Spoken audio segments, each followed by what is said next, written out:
What's going on, guys? So I had some really nice sunlight and it just went behind a big, huge cloud. So we'll do our best.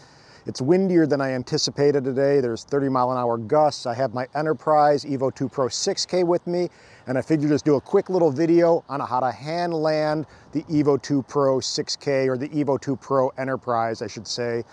For some reason, the Enterprise seems like it's a little bit more finicky when I'm hand landing it, like the sensors don't want to shut down the props. My friend was saying instead of kind of grabbing like this, to lay your hand flat to cover the sensors a little bit more thoroughly, but I'm not sure why it is that the standard Evo 2 Pro 6K that I have actually is really easy to hand catch. This one seems to be finicky, so let's see what happens when we try to hand catch it. It's a pretty simple procedure. Essentially, you're going to push down on the left stick as your hand is underneath the drone.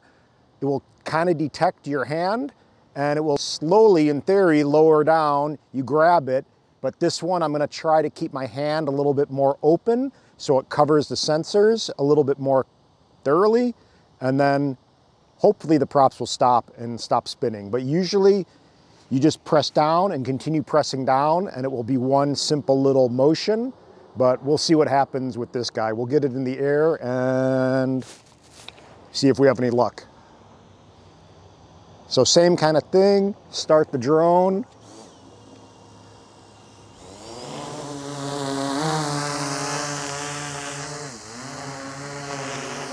We'll cruise it in the air a second. Let me go ahead and get auto exposure on.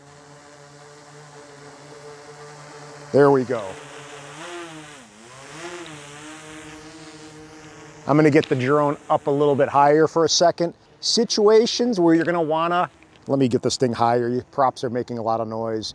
A couple situations that you may wanna hand catch your drone is, say, for example, if you're on a boat, which is very tricky, so that's an extreme situation, but maybe say you're on a pier surrounded by water and you don't want to have any chance of the wind blowing your drone into the water. Another situation, maybe you don't want to get sand on your props if you're on a beach, or you may have moisture or snow and you don't have a landing pad. Anytime you want to basically just have a little bit more control, in my opinion, is when you want to hand catch it. Some people don't hand catch their drones ever. They always land them. I'm kind of polar opposite. I always catch my drones and I've been doing it for years.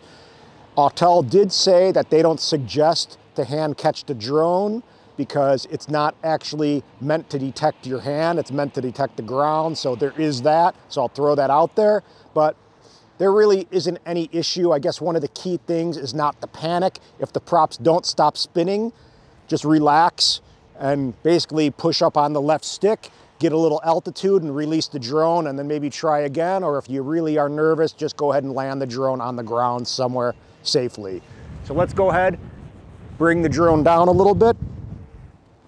And mind you, I have gloves on, so we'll see what happens with that.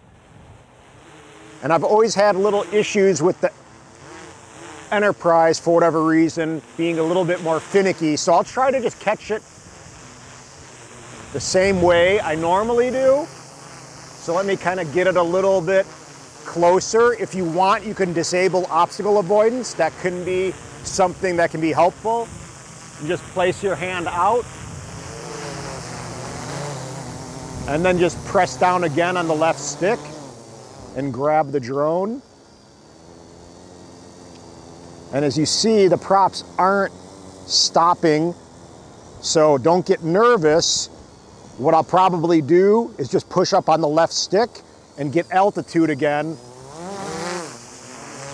And that's one of the weird little things with this drone. For some reason, it seems very finicky with letting me land, catch it, and actually stopping the props. So I don't know why that is. So this time I'm gonna put my hand flat. I'm gonna push down on my left stick, and I'm continuing to press down on the left stick. And it just doesn't want to stop. So this is a real life example of not freaking out. I'm just going to push up on the left stick again and gain altitude. And you'll see if I land on this little post, it's windy, so I don't want to risk anything.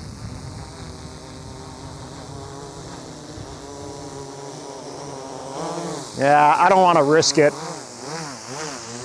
So what I'll do right now, for the sake of this video, is take off my glove and see if that does anything differently. So I'm going to stick my hand out again and try to cover all the sensors. And there we go. So as you see on the bottom, there's all these sensors, if you can see, and I think the whole thing is you want to make sure you're covering each one of them with your hand. So just be mindful of that. And if for some reason the props don't stop spinning, don't freak out. You have a drone that can fly. Simply push up on your left stick, gain altitude, and try again. Or just land on the ground if it's overwhelming. So let's go ahead and try it one more time. Start the props, take off. Personally, I think disabling obstacle avoidance can be one thing that you don't need to mess with. So I'll go ahead and do that. I'm going to disable obstacle avoidance. And now I'm going to lower the drone and try one more time, even with my glove. And just be very mindful looking at all the sensors on the bottom. And place my hand out, continually pressing down on the bottom. Boom. Super simple. So the key is, I think, with this drone is to make sure your index finger and your fingers are covering the front sensors, and that will ensure that the props stop. But again, I'm going to reiterate, don't panic if your props don't stop. Just simply relax, push up on the left stick, give it a little gas, and get the thing back up in the air and try again. Or as I said before, land on the ground if it is overwhelming. So we're going to try one more time, and I'm going to try this time to grab like this, which is the way I normally do, kind of with my hand like this, and we'll see if it does stop with obstacle avoidance turned off. So lowering it down, pressing down on the left stick, holding it, and voila. But at the same time, it doesn't seem like there's any rhyme or reason why this worked that time and it didn't before. So for some reason, as I said, the Enterprise seems a little bit more finicky than my standard Evo 2 Pro 6K. So let me know what you guys experience with yours. Let me know if you hand catch, when you hand catch, what situation you think actually is best for it, or maybe not. But I think I have a little bit more control normally. Right now it's a very windy day. So say this was the only thing I had to land on, which wouldn't probably be a realistic thing, but say that was an example. I would hand catch it because I have more control and I don't want a gust of wind coming down right as it's about to land and throwing it off onto the ground. So same thing, I had a drone rescue where I dove in the water in Lake Michigan to rescue someone's drone, and that's exactly what happened. He was landing his, I don't know what it was, I think it was a Spark, and he was landing the drone on a pier, and a gust of wind came and it blew it into the lake, and I went and dove for it to recover it. So if you didn't see that video, I'll put that link in the description. You can check out, it's kind of fun. And I wish it was warm, but it's not. It's still cold out in Illinois. But I'm hoping that helps, guys. If it did, hit the subscribe button, hit the thumbs up. Let me know what kind of videos you want to see. I'm going to actually do a video tomorrow flying my Evo 2 Pro 6K Enterprise indoors in a $3 million house. So going to get some interior footage with this drone, give you some pointers on flying your drones inside, whether you should use prop guards or not, the pros and cons of each, and just kind of share some of my knowledge shooting interior real estate with you guys with drones. So that's it, guys. Freezing. Goodbye. Thank you.